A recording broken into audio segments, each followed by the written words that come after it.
Thank you, Joel. So before we started, Joel and I were comparing notes. For those of you that know, Joel's affiliated with Wamego. I'm affiliated with Rock Creek, which is closer to St. George, not St. Mary's. So I don't know if he did that on purpose or not. No. We have teenagers that compete on the basketball court and other sports is where that's coming from. But it's a pleasure to be with you this morning. For those of you that don't know, these slides are going to be available to you. They're going to be posted in several places. You've already seen some of that. At the very bottom of this page is a specific link, agmanager.info, blah, blah, blah, blah, blah, and then you'll see my name. If you go to our Ag Manager website, and that's out of the Ag Econ department, you'll find a page called Contributors, or people like me that contribute to that, and then we're reverse ordered by alphabet there, so if you click on Tonsor, you'll see anything that's public-facing that I've ever done, the K-State that's there, and the most recent post is a PDF of these slides. So I give you that up front because you're welcome to write down anything you want, but it's already available to you. I'm more interested in you, looking at me and asking questions and, us having a dialogue. I'm not hiding anything from you in that, but let's try to take that approach.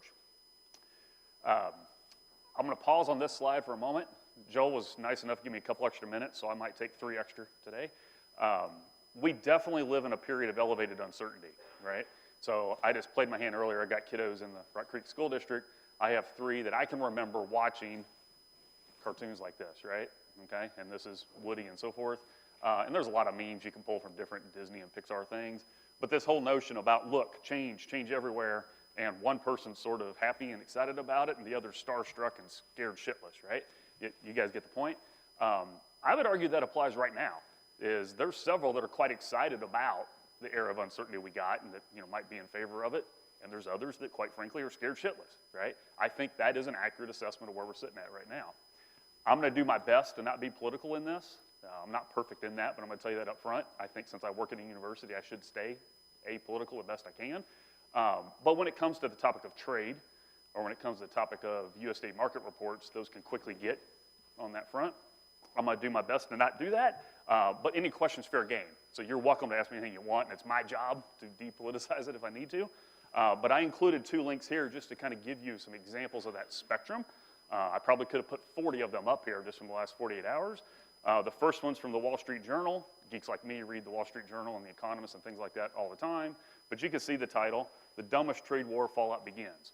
Well, the tone of that particular article was questioning why the U.S. would pick a fight with Canada and Mexico as geographic neighbors and so forth, right? So that's the strong tone in that article. And then right below it was something from Fox and Friends, and I'm purposely picking from a different news outlet, right, to show the spectrum of what's going on, where Kevin O'Leary refers to, well, maybe just these tariff discussions are part of negotiations, okay?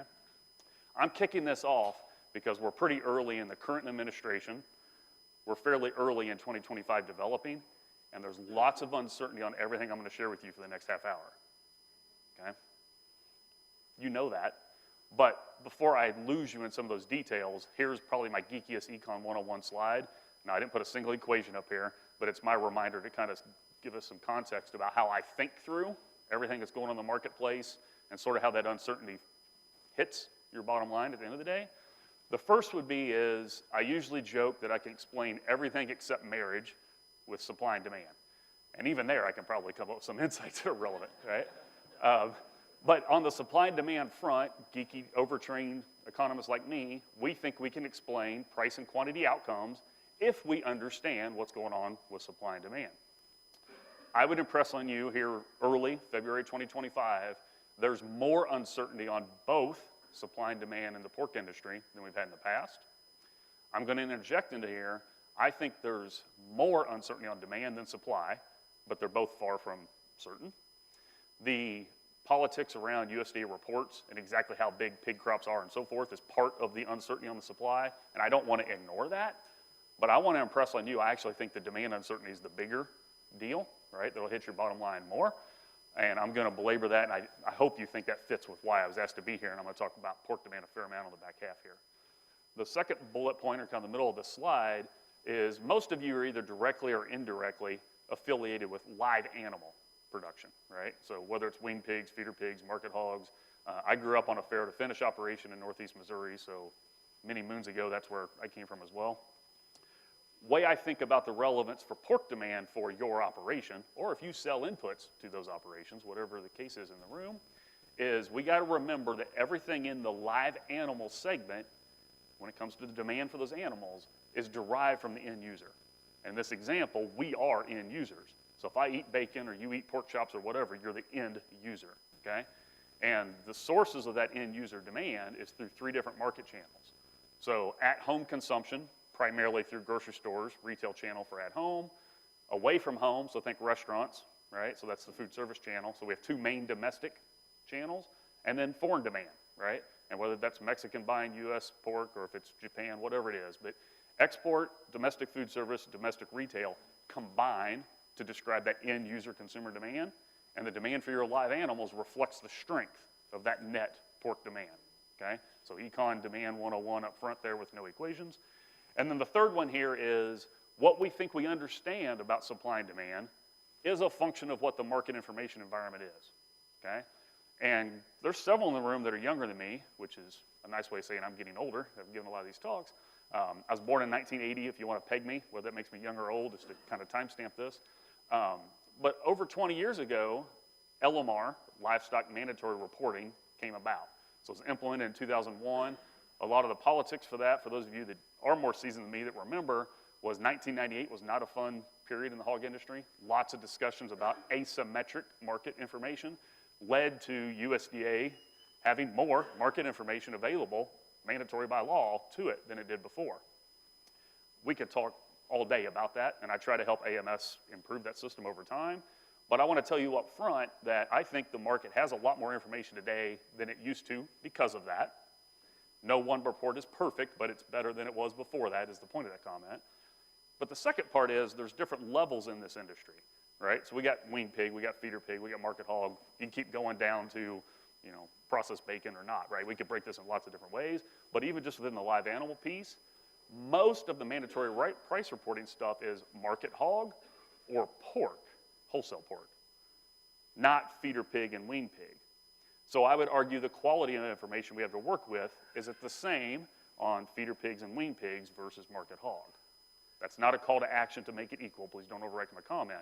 But some of the noise in the supply situation is in part reflecting the fact that we don't have LMR, and therefore we don't have the same kind of flow of information at every level, okay?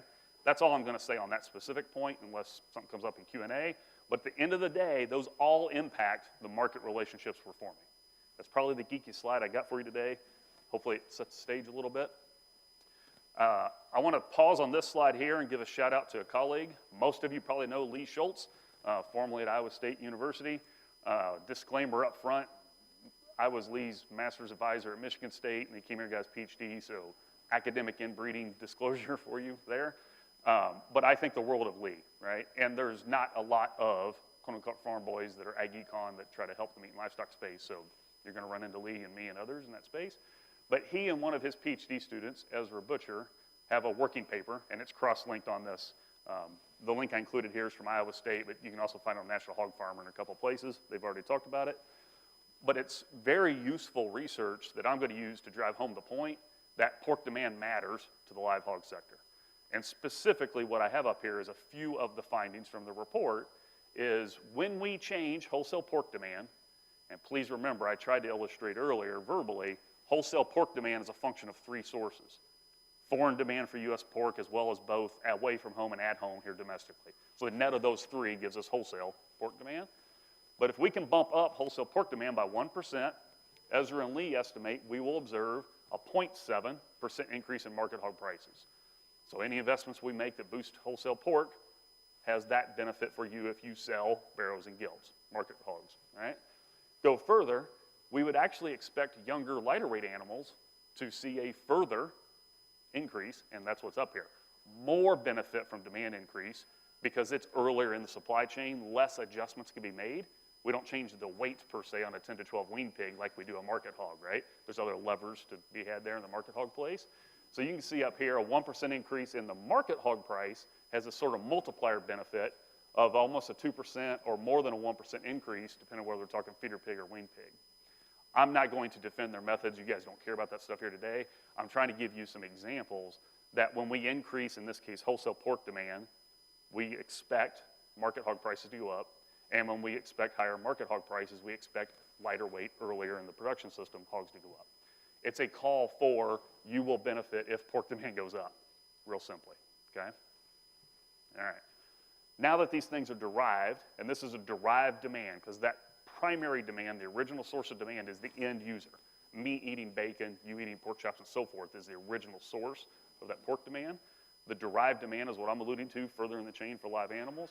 Now that we sort of have these estimates, they're real, so we can multiply these by the size of the U.S. industry, and they have a lot of zeros with them, right? So they're economically relevant, but it warrants much more, hence my capital letters around much, wider appreciation. And sometimes I irritate people when I say this, but I'm not trying to irritate you, I'm just a straight shooter, or try to be, is we have a lot more information on the supply side than demand.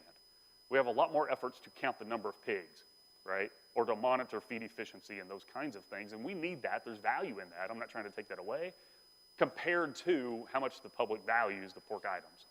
And I'm trying to motivate understanding that pork demand part actually is very relevant for your bottom line, okay? So that's the point of this slide, and we can use work by Ezra and Lee to demonstrate that. I have one slide in here from the latest Hogs and Pigs report. You know, this is now 6 weeks old, so I don't think we need to break it down total depth, unless we want to a little bit more in the Q&A. But this is a link to Ron Plains. I made the comment there's only so many ag economists. You know, Ron's now retired. He still writes some on this. Most of you know he was at University of Missouri for a long time. On balance, what his comment, and I would agree with this summary from that report, was, you know, the December 1st inventories were roughly in line with what we expected. You know, 0.5%, not even a 0.5% change in the breeding herd numbers. I'm not going to break that down anymore. It's all in the market. The market's already reacted to that 6 weeks in. But I put bold and purple down here at the bottom. One of the quotes he included was changes in slaughter levels are not likely to be the dominant force in 2025 impacting hog prices. Rather, Ron expects fluctuation in demand to play a larger than normal role. I agreed with that the second he wrote it, and it's even safer for me to tell you today on Tuesday that I agree with it even more, because if you remember my comment about export demand as a component of the total demand, right? And I'm going to give you some slides in a minute. We've already seen that happen yesterday in the market.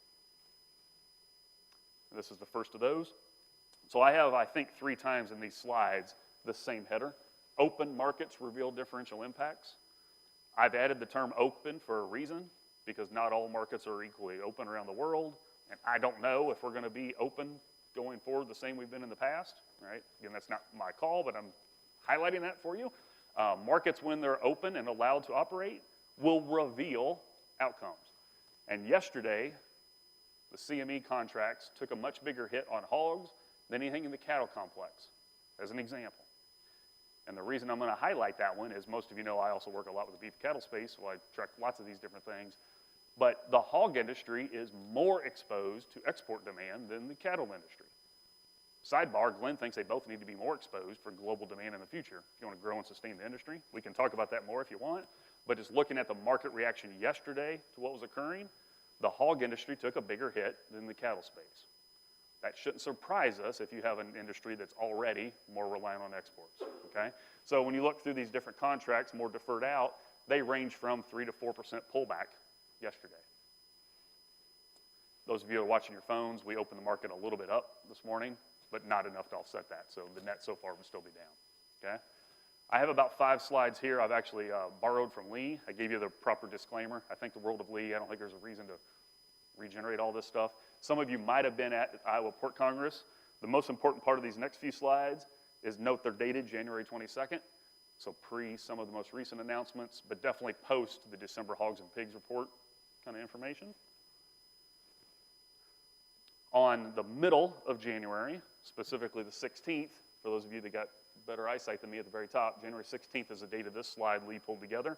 The way Lee likes to do this, and I like this, is to bring multiple price forecasts to you, because that gives him the reminder that I kind of trained him to do is no one forecast is perfect. So let's bring in a composite forecast, and if you want to believe one more yourself, you can. But he has different forecasts, LMIC, USDA, and then futures implied is what's up here, and sort of a composite or an average of those is what he always includes.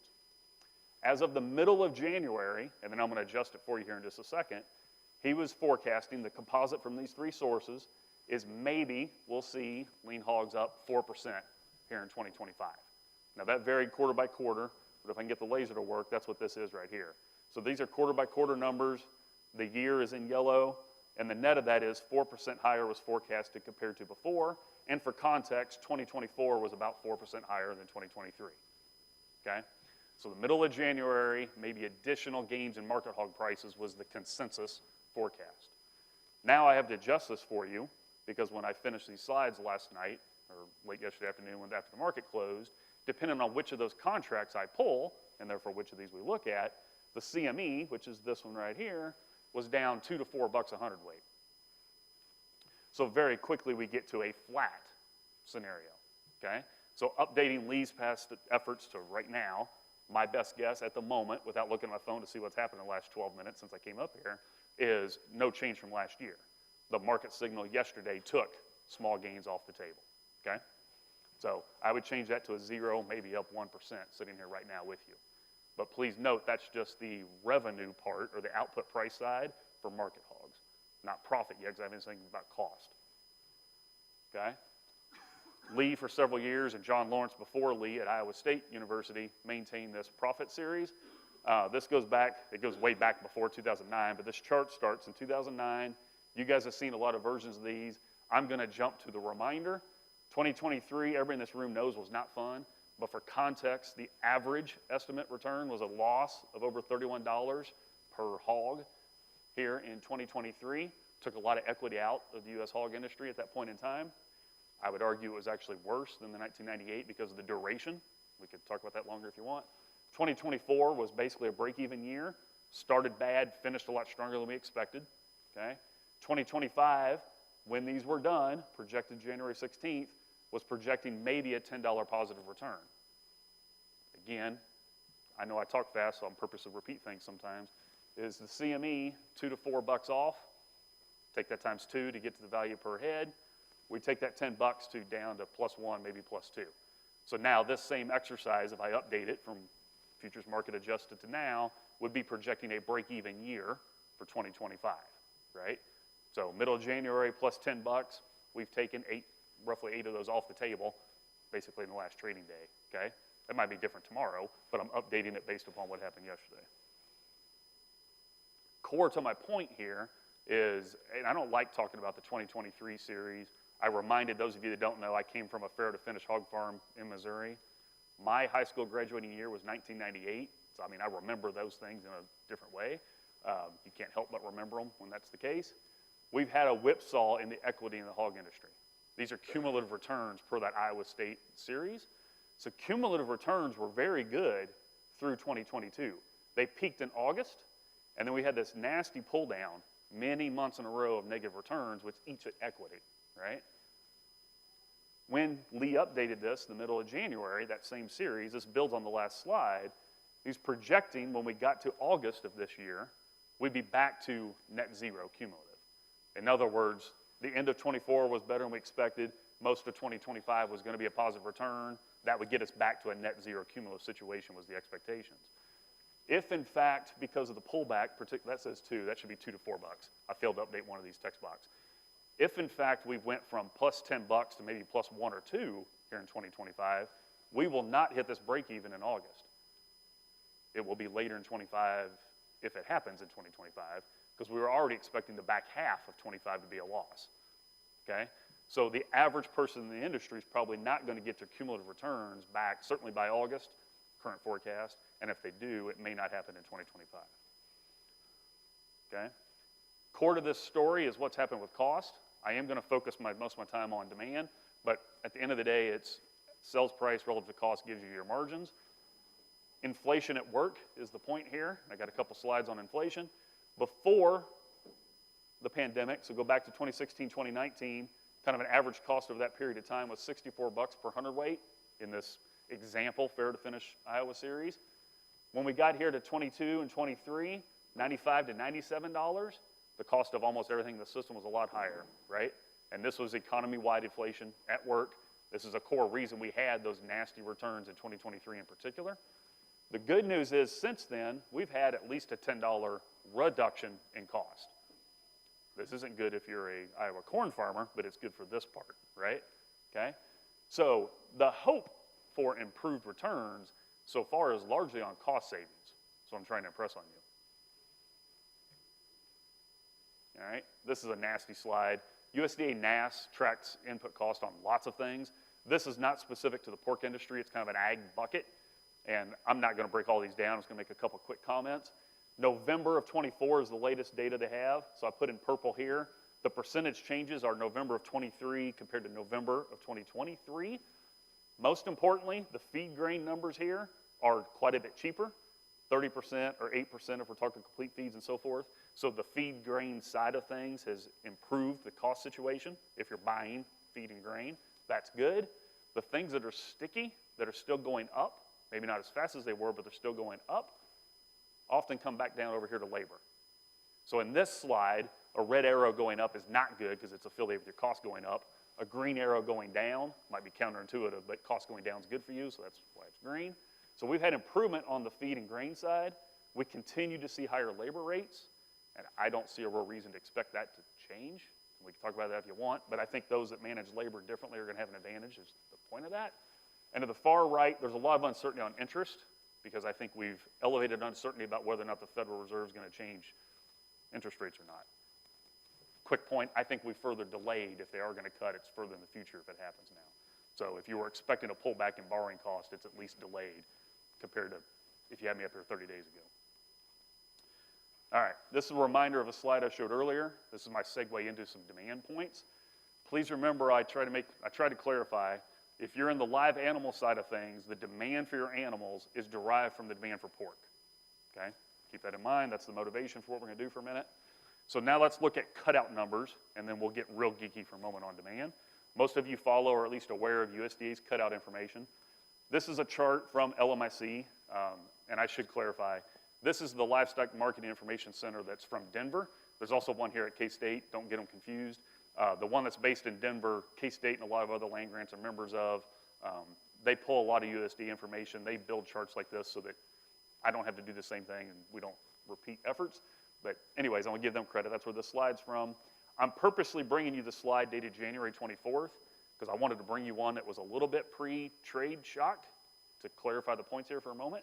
So as of the week that ended the 24th, we were about $2 ahead of the same week last year, okay? So 91 and change was the cutout compared to 89 and change, all right?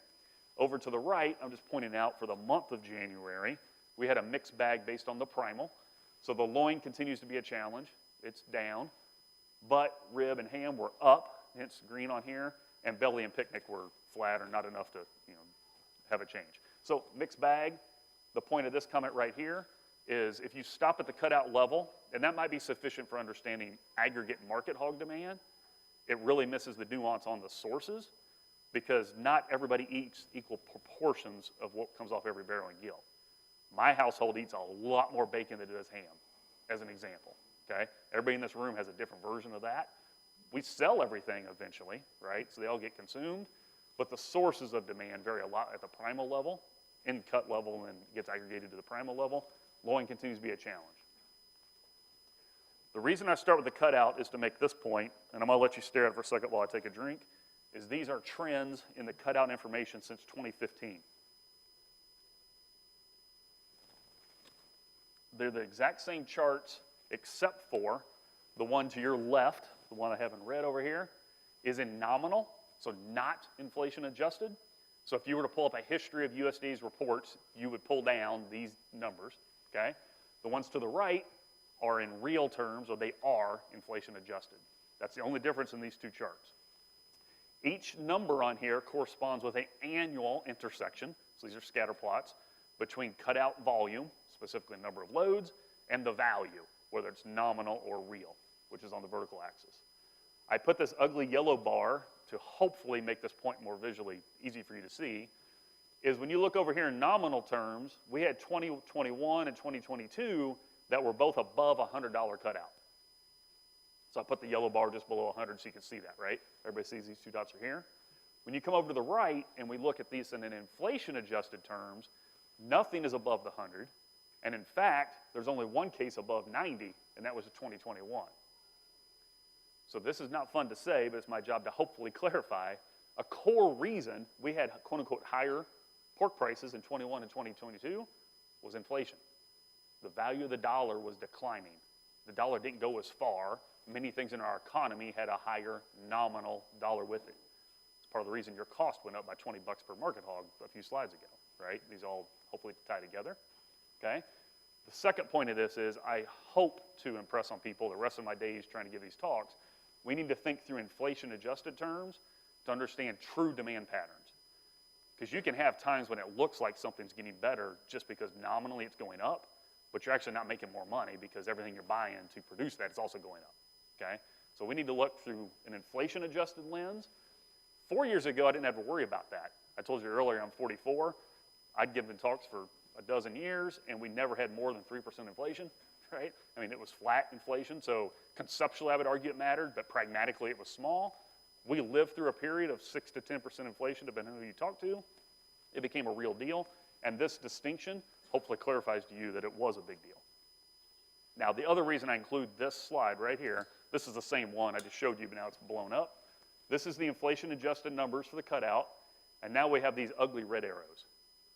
Anytime you have the volume decline and the price decline, and this is inflation-adjusted price, that's a bad demand signal. So if you've got to lower the price on a product to move a lower volume, I know demand was weaker. Conversely, if you can accomplish a growing industry on volume and price, I know demand grew. In most cases, we expect a price-quantity trade-off, right, is why I say that. But at any point in time, you can see these kind of extreme scenarios. And what's in this cutout information right here was going from 21 to 22 and 22 to 23. When you look at it in inflation-adjusted terms, we clearly had a demand pullback. And if you think through how bad 2023 was, this shouldn't surprise you. We had a demand shock and we had higher costs coming out of the inflation. Those are both hitting live animal producers, right?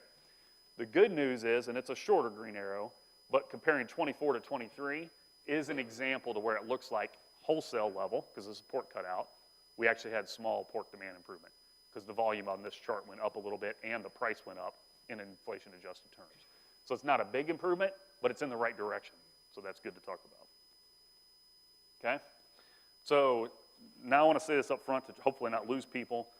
On our Ag Manager website, I maintain and hopefully clarify demand in lots of different ways. There's lots of different information you can use. And before I go through the next few slides, I want to tell you verbally, we have metrics that come out every month that measure export demand, and they are driven by USDA data, and they're about 6 weeks lagged. And I'm going to break that down on this slide here in just a second. So 6 weeks lag, the latest information I have is for November. Soon I'll have December's, okay?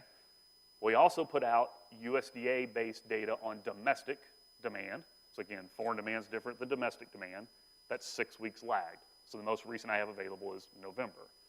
And then I also put out, as Joel mentioned, survey-based data. So the meat demand monitor, that's pork and beef checkoff funded, which is where I'm going to end, is more contemporaneous. The January report was done and approved last night. It's going to get posted to the web today. I'm going to show you some of that in a minute. But there's multiple things on demand that are posted to Ag Manager.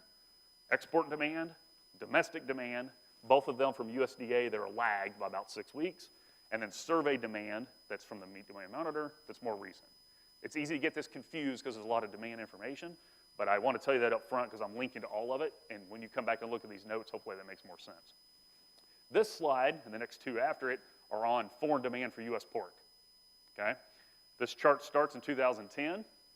We've had a good run the last couple of years. You want these indices going up. That means foreign demand for U.S. pork is growing, so that's good. 23 was better than 2022. 24 was better than 2023. So part of the reason that cutout demand was a little bit better, a slide earlier, was foreign demand for pork was a little bit better than it was. Remember my three-legged stool analogy, the three different sources? The foreign demand part was better in 24 than 23, is the point. What concerns me with the recent uncertainty on trade was a lot of that had to do with Mexico. So this slide is what's the pattern historically. To your left is the total just share of pork exports going to Mexico. For context, back in the early 80s and 90s, which is what's over here, we had cases where it was less than 10% of U.S. pork exports were going to Mexico. In 2023, and I'm ending in 23 because we don't have December 24 data yet, so calendar year data is not known totally for 24. In 2023, 38% of pork exports went to Mexico. So pork has grown, not just in aggregate, but relatively speaking, within the pie of notable importance for the U.S. hog industry. pork industry. To the right here is the millions of pounds. So instead of share, considering all other countries, let's just look at Mexico data alone. The volume we're sending to Mexico each year, that's what this is, plotted. Back in 1987, we just sent 7 million pounds. That's rounding error of nothing. I don't want to ignore that business for somebody then, but it was very small back then, okay? 2023, it was 2.6 billion pounds. So it went from I could almost ignore it to now there's no way I could ignore it. And this has a quadratic relationship for the real geeks in the room that I put in there, right? So the Mexican market for U.S. pork has grown, I'd argue, exponentially over the last couple decades. Here's the second time I have this. Open markets reveal differential impacts. The pork cutout is reported daily. This is a snapshot. I just pulled it from yesterday, close of business, broken down. The total carcass was down almost $1, 1%, and then it's broken down by primal. The most important part of this slide for my comments right now is the ham number. So ham values declined by over $4 a hundredweight yesterday, which is a 6.5% decline. Why did ham decline more than something else? Compared to the other primals, ham is most exposed to trade. Why am I including it here? Mexico in particular is a main source of that, right? So I'm highlighting here for a moment, trade has a lot of winners and losers all the time, right? Any changes to trade has winners and losers. A shock like we're going through right now that adds uncertainty at a minimum to U.S. pork trade with Mexico has a much bigger impact on anybody in the ham business than it does the belly business. The net of that for a live hog producer is a blend of those when you get back to the cutout, right? But there's plenty of businesses that are adding value to ham and so forth, right, for their processing. And that part of the industry is more exposed, if you like, to the current trade uncertainty than those that do something with other cuts from other primals, is the point, okay? Not all pork is equal, is what I'm trying to say. Depends what part of the carcass we talk about, what's most sensitive. And ham in particular is quite sensitive to the current discussions. All right, so that's all I'm going to say on the export part unless it comes back up in questions. So that was one part of what we put out. The other part I said that's lagged is using USDA data on domestic demand. So that's what this slide is. And hence I put BLS, or Bureau of Labor Statistics, and USDA up here. The most recent information we have here is still for November, okay? And November's, the numbers right here, this is the line going back, you can, January 2020, so it's sort of the pandemic period, and that's more or less a flat line. There's a lot of noise in it, but for that whole period, it's basically a flat line, okay? Domestic pork demand peaked early in 2022, and then for the most part, we've had noise, but it's been flat over this 5-year period. This measure says 2024 for November, for the annual average so far, it's 11 months adjusted, was basically the same as 2023. The reason I'm giving you that is that small increase in cutout demand was because of foreign demand. Domestic demand was more or less flat. Foreign demand was stronger. The net of that was a little bit improvement at the cutout level so far, okay? Now, transition, the meat demand monitor. If you're tracking me, this is the third source of information we post all the time on Ag Manager. This is survey-based. The pro of that is it's more contemporaneous. So the last few slides are dated back to November because of the data lag. We now have January of 25 data available we can speak to. The Meat Demand Monitor project is a large national representative survey. Every month we survey over 3,000 people. It is jointly funded by the Pork and the Beef Checkoff. Happy to tell you more about it if you want. That's probably enough to give you the transition. But we launched it in February 2020. So anything I share with you from that project starts February 2020. Has nothing to do with the pandemic, just happens to be when we launched it, the world went to hell 60 days later, right? It just happens to be what occurred. I want to call your attention to the first few points right here. The bulk of 2020 and early in 2021, the two lines I have look the same. The blue line is the nominal willingness to pay for a pork chop, an index of that demand. The gray line is the inflation adjusted measure, so real terms. They were very much the same early on because I launched the project in February 2020 and we basically had no inflation the first year. So it didn't matter if I broke it down or not. That's why they literally overlap on this chart. But as inflation hit our economy, these two lines you'd expect to separate because you got to start adjusting by a bigger number when you start having 6, 8, 10% inflation, right? So you see this separation of the lines here in 21, 2022, end of 21, going into 2022. My earlier comments about the cutout not being above 90 bucks, it's the same stuff here, right? Okay? The real prices, willingness to pay, has gone up over that time. Inflation adjusted has not. That's not fun to talk about, but the reason you have higher pork chop prices is not because we've had net real demand. The price of everything's went up, which has driven up those prices, right? So it's a supply side push up is what we're seeing, not a what I'd call a true demand, people valuing it more. It's their dollar isn't going as far, is the point. And the same thing holds with bacon. So we have this measure separately for pork chops and bacon. You can pull it down and break it apart. Bacon demand's been a little bit better than pork chop demand, is the only comparison I'll give you today. But the same concept on things look a lot different when you look in inflation-adjusted terms versus nominal. And if you get questions about, why BLS prices are so high for meat, we need to pause and put them in inflation-adjusted terms is usually the number one adjustment. All right. Now, I think I'm going to highlight 3 resources pretty briefly. One of the things I do with the Meat Demand Monitor is put out stuff every month. So there's a 3-page base report. The last 2 slides are just examples of that I've pulled together for every month for you on charts. And then we do special reports on various things. The first special report I want to call your attention to was dated February of 24. And the reason we did this was there's a lot of concerns about meat demand in 2023 and going into 2024 that were tied to macroeconomics, specifically consumer finances and how concerned they were.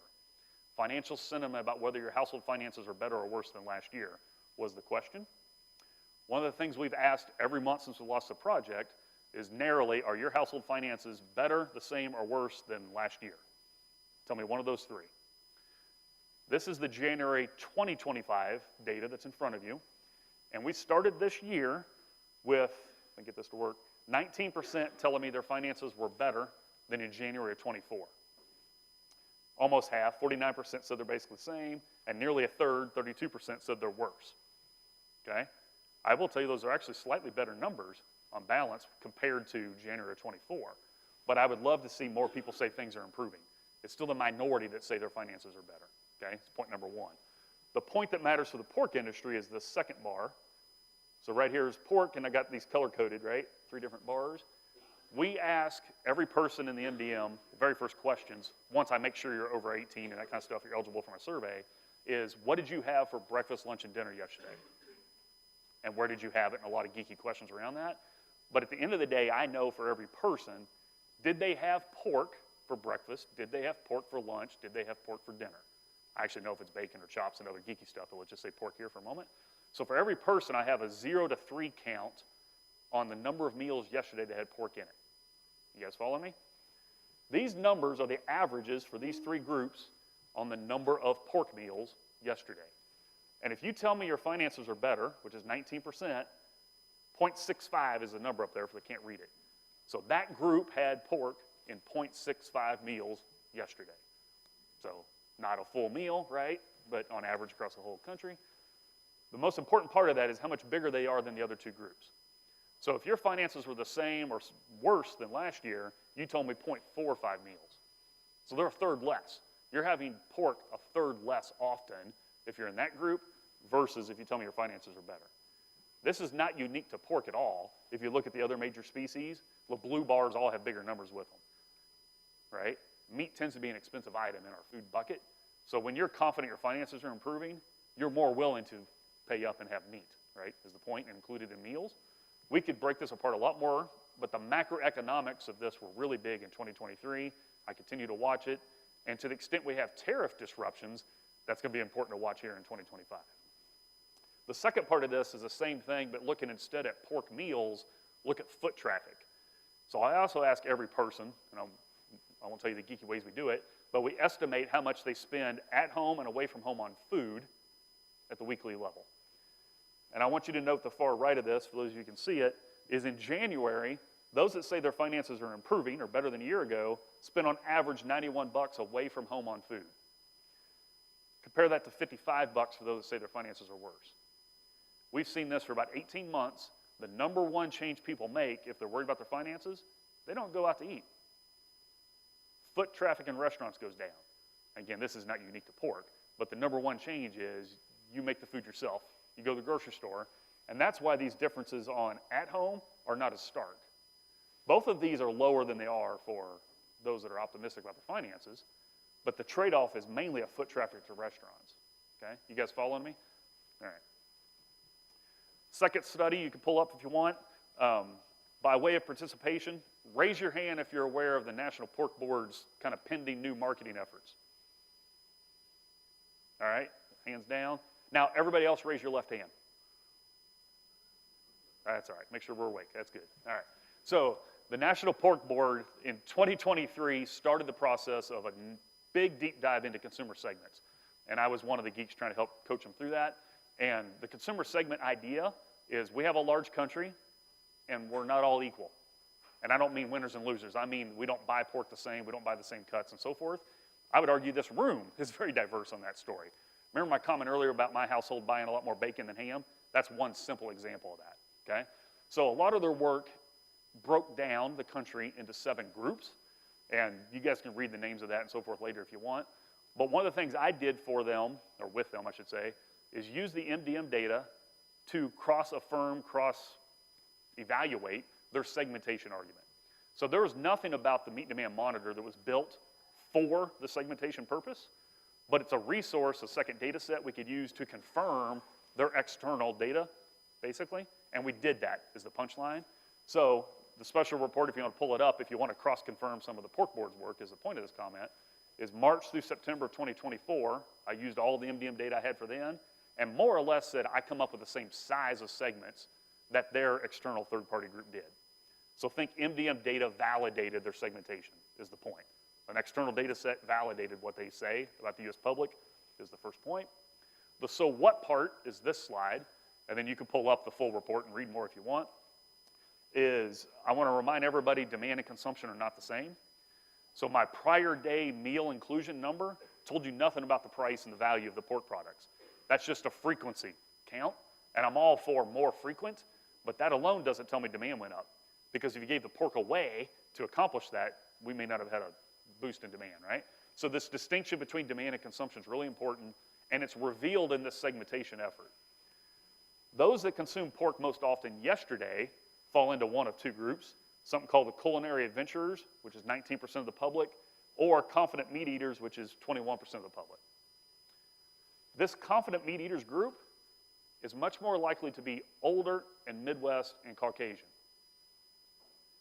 They also are more likely to be price sensitive and quote-unquote tight asses. They're not the future for demand of pork. They've helped historic consumption. Okay, you guys follow the distinction? Higher willingness to pay, so now this is a demand measure. Those that are willing to pay more per pound, not just a higher volume if we give it to you cheaper. Willing to pay more per pound. Please notice confident meat eaters are not on that list. So culinary adventurers, mindful choice makers, and culture celebrators are the 3 groups that show up there. They sum up to about 40% of the public, depending on what month we estimate this. And at the bottom here, please note those 3 groups are younger, more likely to be college educated, less likely to be Caucasian, and less likely to live in the Midwest. This is really important for the pork industry because a lot of the pork industry is in the Midwest and Caucasian based in the production system, right? There's nothing wrong with that, but increasingly we got to recognize the people buying pork and have the highest demand for pork probably didn't come from a pork farm, hog farm, right? That's what I want to leave you with. And this distinction between demand and consumption is really important, okay? I have one more of these and I'll wrap this up. Raise your hand if you've heard of GLP-1s or Ozempic and Mounjaro and so forth. All right, good. We're to the point where we got to be participating in state lakes while we're doing this. All right, so Justin Bean is a faculty member at Arizona State, got his PhD with me here. He's done a lot of work in the MDM space, and he has a lot of interest in protein consumption and fitness, so that spilled into tracking this. We use the MDM data throughout 2024 to monitor aspects of this, and we estimate for the second half of 24 that maybe 15% of the US public is currently using a GLP-1. There's other estimates out there that are 10 to 12%, and the reason I'm giving you that comment is I think usage is going up. I think we're at the growth part of that. I don't know how long it's going to last, but it's sitting here today, I think it's growing. And what I really want to impress on you is, if you tell me that you're currently using a GLP-1, you also tell me you consume pork more frequently. Now, this is not unique to pork. You also tell me you eat beef and chicken more frequently. So your protein consumption is higher if you're on this.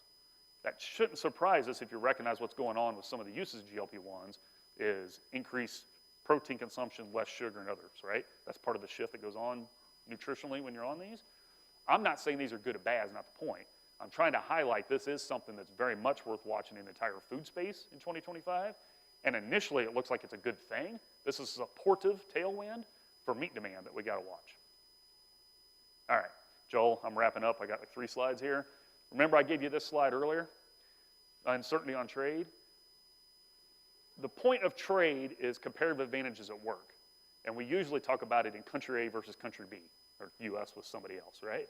But you can have the exact same discussion in what I'm going to call here for a moment, domestic trade. So we're all familiar with the Proposition 12 in California situation. Historically, California is very much a pork importer. And I'll pick on Iowa instead of Kansas because I'm in front of a Kansas audience. Iowa is a pork exporter. That's another example of domestic trade at work, right? Now, by the way, we import almonds from California too, so there's lots of examples of this, right?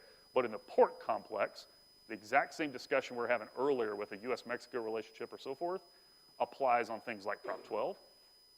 What I've included here for some context is the disruption that came with Prop 12, or is still here with Prop 12, I'd argue, sitting here today, time-stamping it, has real consequences. And we use the MDM data to quantify some of those. In this case, not for the pork producers. That exists and it's elsewhere. That's not what I'm talking about on this slide. But for California consumers is what we're quantifying. Because remember, the MDM is a U.S. resident survey. So it's not a pork producer survey. It's a what U.S. people are buying or what they're not buying. And one of the things we quantify is in California, the annual consumer welfare loss, or how much worse off economically Californians are, is about $488 million solely on pork chops and bacon. That's just 2. Now, they are 2 important, but it's just 2 parts of the hog, right? Why those 2? Because they're 2 we track in depth in the MDM is why I'm quantifying those. But that's substantial for the California market.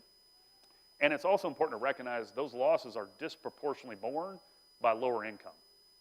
That probably shouldn't surprise you either. But I'm trying to give you that as another late example. We use the MDM resource in lots of different ways to understand who's buying what they are, why they're buying what they are. And in this example, it's a disruption in our domestic trade that predates the yesterday's discussion on international trade. But the economics about trade are the same, right? There's a reason we produce more hogs in Iowa than California. I think we all get that, right? So, hence the domestic trade. All right. I think I've included this slide before. It's a good reminder we live on a globe. There's a lot more people that live outside of North and South America than in North and South America. So we need to trade within that hemisphere. I'm all for that. But there's a lot more mouths, and most people would argue economic future growth outside of it. That's why I think we need to keep growing ag exports. But my comment earlier about domestic trade, we can have the same discussion within our own country. Here in Kansas, we have less than 1% of the population, but we produce more than 1% of the food, all right, and certainly more than 1% of the meat for the country. It's the exact same discussion, right? So we don't have to make it political about U.S. versus non-U.S. to have a discussion about does trade make sense, because even domestic trade has a place in this discussion. To that end, I would encourage us to focus on growing the pie, growing the economic resources in an industry and society, and then have a discussion about who's getting what in the shares and so forth, as opposed to the reverse. The really blunt example I give when I'm asked about this is I would rather have 10% of $1,000, which is $100, but I'm sharing the other 900 with somebody else, than 100% of a $1 bill. And that's a made-up academic exercise, but if you follow what I'm doing to you, you'll get the point. If you want to say you got it all, that's easier with a smaller bill, because you don't need trading partners, whatever, you can have it all, but you have $1 in your pocket. Compared to a lower market share of a much bigger pie, you're probably economically better off with $100 than 1, right? There's some people that hate when I do that, but I'm trying to make you think through. Growing the pie usually requires partners, and by definition, if you have partners, you don't have 100% of anything, right? So let's focus on growing the pie, is my plea for society. I've believed that before the last couple days, but I think it's even more important to remind us. My slides are available here. I'm happy to take a question or two if we have time.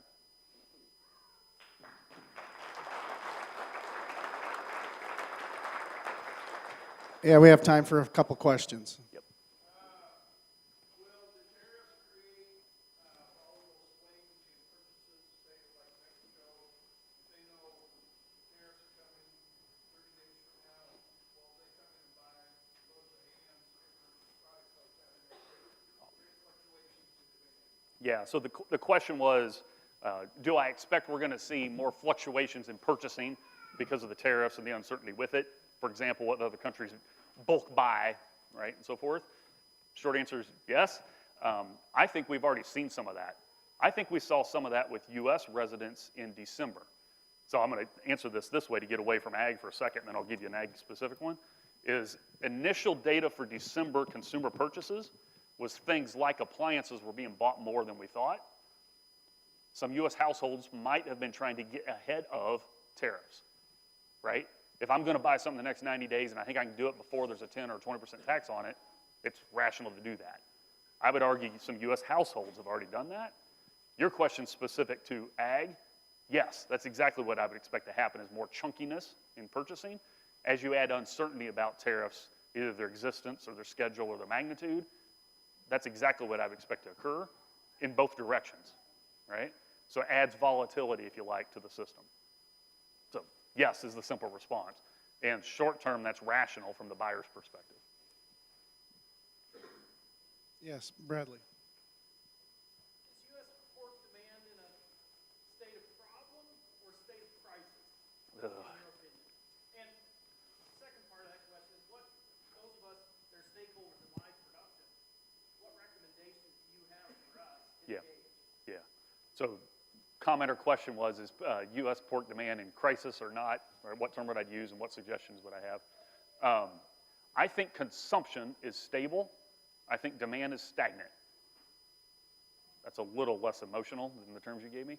But I think for decades, the pork industry has succeeded in sustaining consumption, mainly reflecting supply chain efficiencies, so we've got more pounds in the system and we found a home for it, as opposed to building demand where people will pay more for a pound of bacon because they value the bacon more, or chops or whatever example you want to use. So I think the pork industry is behind the game on building demand, is ahead of the game on technical efficiencies and being cost efficient. The latter has sustained consumption without an eye towards demand. You follow me? Now, what suggestions would I have? Most people would tell you that we've continued to offer a product that's a challenge to eat if you don't prepare it perfectly. I'm going to be careful how I say that. So have we taken too much fat out of the product? This gets out of my wheelhouse for a moment. I need the right nutritionists around and so forth.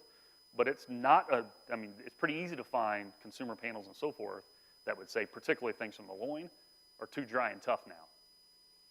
Now, how do you remedy that? Is genetics, feed, there's a whole list of things we could talk about, right? But if you want to have a demand discussion, we got to talk about that. But most of those changes are not for cost reasons, right? Because if you're going to add that back in, you don't do it for free. So my biggest suggestion would be is thinking through, does the industry want to be just a global commodity competitor, or does it want to be demand driven? And that's up for debate. That depends what the future of the industry should be. If you want it to be demand driven, then the entire industry, all the way back to genetic decisions, need to think through the quality of the pork more, not just things like pigs per sow and feed efficiency and so forth. Hope you follow me. Yeah. All right, let's give Glynn one last round of applause. Appreciate his time.